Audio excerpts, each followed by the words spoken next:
The developed country of China has consistently been on the rise as of late. In this video, we will be talking about the urban issues that the people of China face and live with every day. An issue the people of China are greatly challenged with is the quality of their water. The water in the country is getting more and more polluted day by day. An average American uses 150 gallons of water a day. An average person in China is only using 23 gallons. Because of the pollution, good water in China has become very scarce. A graph that I would like to share gives more insight on China's water pollution problem. In this graph, the 7 major rivers of China are represented by different pollution levels, 1 through 5. Only 4.6% of the rivers is level 1, which is considered as good drinking water. The remaining 94.4% has some level of pollution in it, the worst being level 5, which is severely polluted and cannot be used in any way. As you may now be aware, China's drinking water is one of the most unsafe in the world.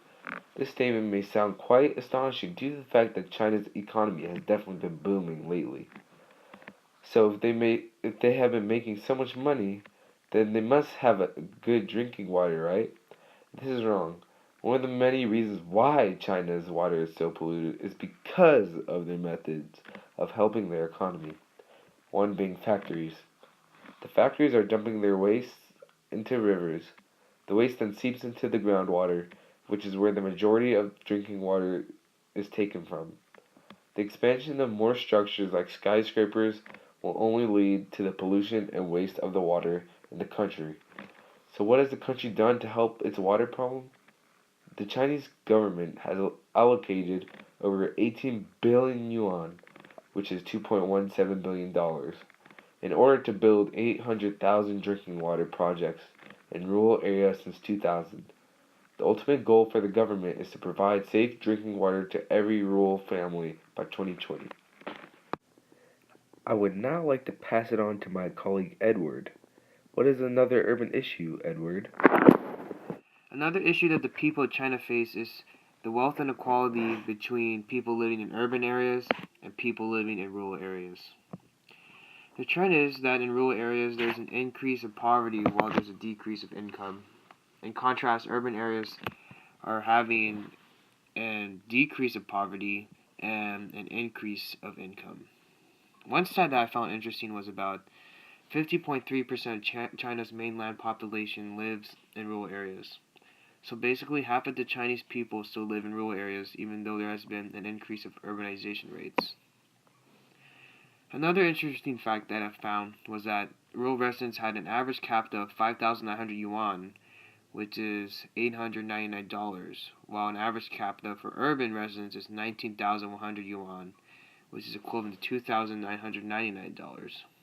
So basically, this already puts people in rural areas at a huge disadvantage, because they will not be able to afford the necessary resources they need.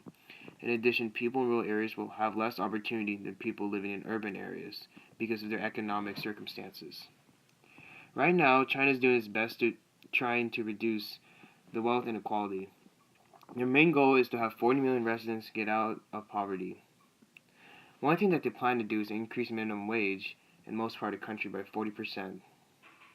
The Chinese government also plans to hire property taxes, estate taxes, and make limits on salaries at government-owned businesses. These are just some of the many reforms that the government of China are trying to do. I believe that the Chinese government is taking the right step in reducing wealth inequality. Sooner rather than later, the wealth gap between rural areas and urban areas will be small, and people from rural areas will start to have the equal opportunities like the people who live in urban areas.